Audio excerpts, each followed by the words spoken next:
there was a play which it looked like Jabari Small scored, and I wonder how do you determine whether or not to hurry up and run a play or wait for a review or a challenge? Yeah, in a situation like that, they held it. They'll generally hold it. The center judge will stand over the ball, won't let you run another play. So as they were reviewing it, we've got the TV screens now in the box. We're on about a 12-second delay, so we're looking at it, see if we need one. We had the offense ready. We had our next play dialed up, but they won't let you snap the ball anymore with the communication the refs have. They'll just stand over the ball. But how do you decide whether to challenge or not? Didn't need to challenge it because they're going to stand and hold over the ball. Any of those types of plays, they'll always review. And then, like I said, we're on a 12-second delay, so we'll be able to see it. And then we've got one guy designated in the box on each side of the ball that'll tell us, man, it's close. Like, hey, we should, if the end result isn't what we want. But obviously in that case, it looked good. There's enough angles. A game like that, there's enough angles where you can tell. Adam and Patrick. In a lot of games, especially the game the other day, when you guys start, Tim Banks is bringing pressure immediately. Then your offense is scoring quickly. Then Banks is bringing pressure. What effect do you guys hope to have on the opponent in that sort of frenetic pace? Yeah, I don't have a whole lot of control over what Coach Banks is doing, although he's sitting 2 seats over and I can kind of hear it. I'm more worried about the next drive. For us, it's what we do. It's what Coach Heupel wants. It's aggressive on both sides of the ball.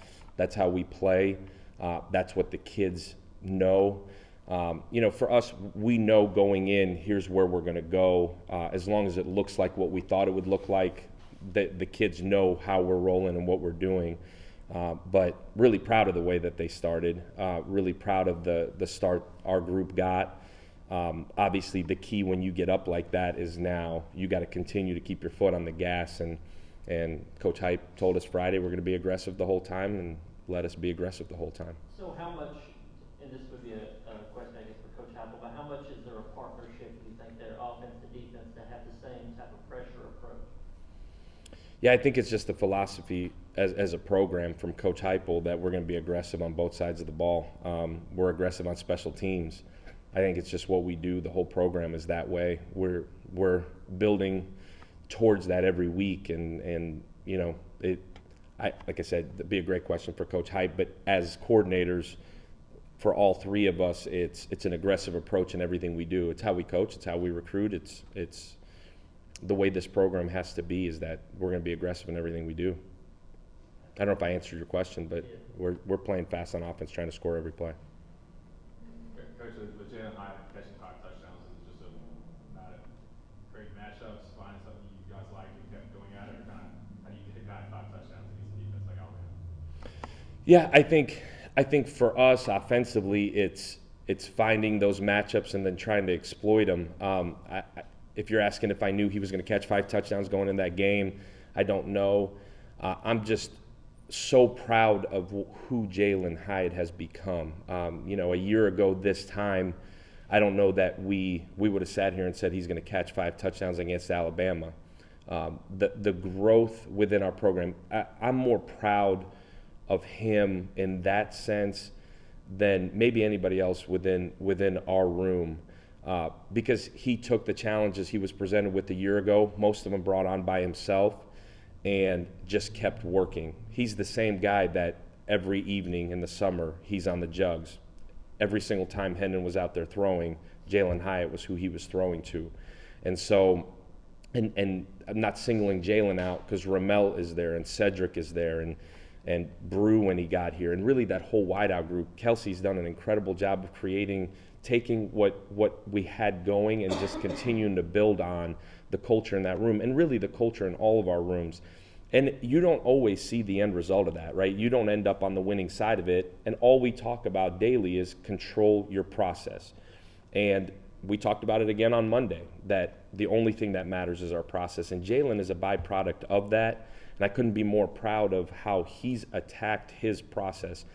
And that's the result that happened. It could have happened that way, could not have. He could have reaped the rewards of it. He could not have. But long run, who Jalin Hyatt has become is totally a credit to what Coach Hype has built here in terms of we're process oriented. We just continue to plug, and the end result is what the end result is going to be. But what Jalin has done is a true example of what this program, what we have worked so hard as a whole group to build here, which is a process-based program that continues to develop young people. And I'm so proud of him and what he's been able to do. And then you see him at practice today, and it's like nothing ever happened. Like all he's working is on perfecting his craft and coaching Squirrel and coaching Jimmy Callaway and just who Jalin has become. Like if you can have that every day from an entire program, special things can happen. Rob. Coach, I know it's not just you're part of the team. How rewarding was it professionally to put up 52 points on that team, 567 yards of total offense, give the stage, give the opponent mistakes? Yeah, I think just rewarding is a good word. I think just the amount of work, it was an emotional end to it, and got to see my wife and kiddos on the field right at the end of it. The amount of work everybody has put in is the rewarding part. We got here January 28th, a year and a half ago, and it's been a lot of work, to say the least. I think just to reap the rewards of that is obviously rewarding. I think for all of us, our families, the player families, the guys that stayed here, a lot of guys that didn't, and the guys that stayed here and have poured into our coaching staff in return has poured into them. I think the end result was going to be what the end result was going to be. Like we don't control the true end result of that. But the fact that our kids just continue to play hard, we played really hard in that game offensively. Our O-line played really hard, our wideouts played really hard, our tight ends, running backs, the quarterback. The rewarding part is that we went into that game and we expected to win. And I told those guys on Friday that you have earned the right to be confident. You earn the right to be confident throughout the week. And how we practice Tuesday and Wednesday and Thursday and Friday and their process leading up to it. And I keep using that word, but like you have to earn the right to win every week. And you earn the right to win every week in how you control your process and how we practice and how we study film and the extra time it takes. There's a lot that goes into a win. There's a lot that goes into just playing a game. And the rewarding part is for everybody involved, including our families. That's why I bring up my family, like to see them and everything they've sacrificed. Like that's the rewarding part. And whoever gets credit gets credit. I don't think it's about any single person, but just to see that stadium the way it was, like these people that pay astronomical amounts of money to come to these games and pack that place out and actually having a real home field advantage, it's rewarding for everybody. But it's an end result of the process that we have poured into it. Our players is where it starts. Brent? Coach, a little bit extra note. You guys have really the last 2 weeks condensed the field as short yardage situations got tight. Why has that been so productive for you guys? Because this offense is so based on spreading everybody out. Why is squeezing it down in those situations been productive for you guys? Yeah, the offense is based on creating matchups. So whether those matchups are spread out or those matchups are tight, it's creating matchups. I think we talked about it in the spring, we talked about it in the summer, continuing to create variation in what we do more so than are we tight or are we wide. Just continuing with tempo to create different pictures. And we've been able to grow in every facet offensively, but that's just part of it is, man, in certain situations, we need to condense it to be able to create some edges. And you saw us able to condense it to go back out and able to condense it to stay in.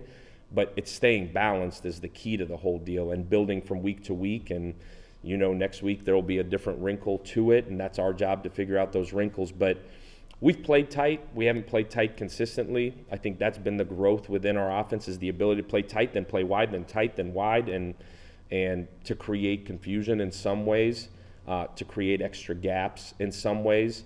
But I think as we evolve offensively, that's part of it. I know the under center question a year ago, hopefully we've answered that. We took it as a challenge, and we have answered the bell there. But just continuing to evolve and create different pictures for defenses to obviously be less predictable. Last question, Dan. It's got to be a UT Martin question, right?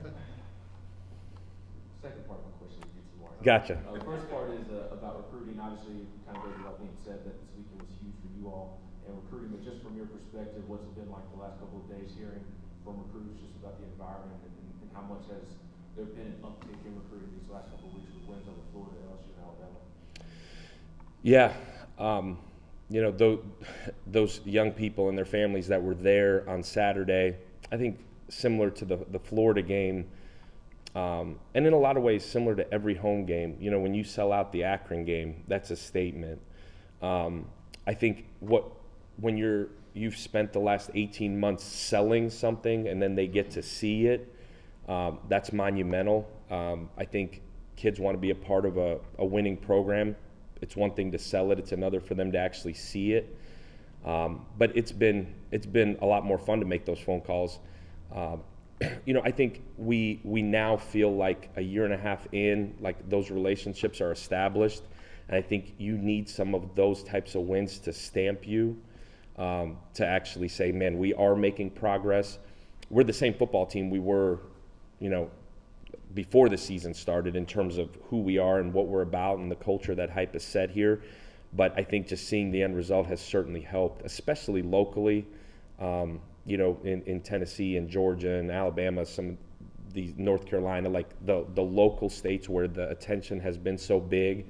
But obviously we got to capitalize and we got to continue to play well and that it's not just, man, we're on a hot streak. Like, this is who we are as a program. We need more talent. We need to fill the roster out. We need to replace key positions as we go.